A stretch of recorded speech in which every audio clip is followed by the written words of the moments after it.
നമസ്കാരം, സ്ട്രൈക്ക് ടോക്കറിലേക്ക് ഒരിക്കൽ കൂടി സ്വാഗതം. കേരള രാഷ്ട്രീയത്തിലെ ഏറ്റവും നിസ്വാർത്ഥനായ രാഷ്ട്രീയ നേതാവ് ആരെന്ന ചോദ്യത്തിന് ഉത്തരമാണ് സി ഹരിദാസ്. കോൺഗ്രസ് നേതാവായ ഹരിദാസിന്റെ പേര് നിലമ്പൂരിന്റെ ചരിത്രവുമായി ചേർന്ന് നിൽക്കുന്നതാണ് എന്നതാണ് പ്രത്യേകത. കേരള നിയമസഭയിൽ ഏറ്റവും കുറഞ്ഞ കാലം നിയമസഭാ അംഗമായിരുന്ന വ്യക്തി എന്ന റെക്കോർഡ് ഹരിദാസ് കുറിച്ചിട്ടത് നിലമ്പൂരിന്റെ മണ്ണിൽ നിന്നാണ്.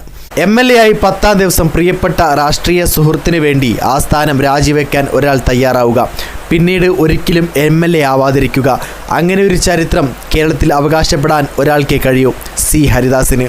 ഹരിദാസിന്റെ ചരിത്രം നിലമ്പൂരിന്റെ കൂടിയാണ്. ഇതിനു മുൻപ് നിലമ്പൂരിൽ ഒരു ഉപതെരഞ്ഞെടുപ്പിന് വേദിയായത് ഹരിദാസ് രാജിവെച്ചപ്പോഴാണ്.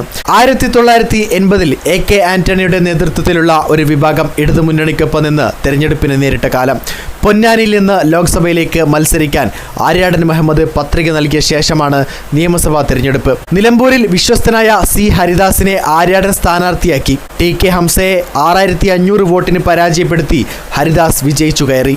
ലോക്സഭാ തെരഞ്ഞെടുപ്പിൽ പരാജയപ്പെട്ട ആര്യാടനെ EK നയനാർ മന്ത്രിസഭയിൽ അംഗമാക്കി. മന്ത്രിയായി തുടരാൻ ആര്യാടന് MLA ആകണം.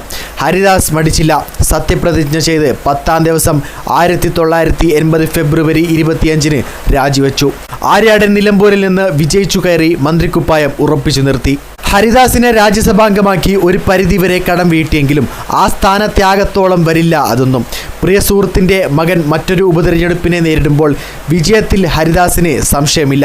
85-ന്റെ പ്രായക്കരുത്തിൽ തളരാത്ത പോരാട്ട വീര്യവുമായി നിലമ്പൂരിൽ സജീവമാണ് മലപ്പുറംകാരുടെ ഹരിയേട്ടൻ. വീഡിയോ ഇഷ്ടമായ ലൈക്ക് ചെയ്യുക, നിങ്ങളുടെ അഭിപ്രായം രേഖപ്പെടുത്തുക. കൂടുതൽ വീഡിയോസുകൾക്കായി ഈ ചാനലിലൂടെ തന്നെ സബ്സ്ക്രൈബ് ചെയ്യുക. This is strike talker signing off.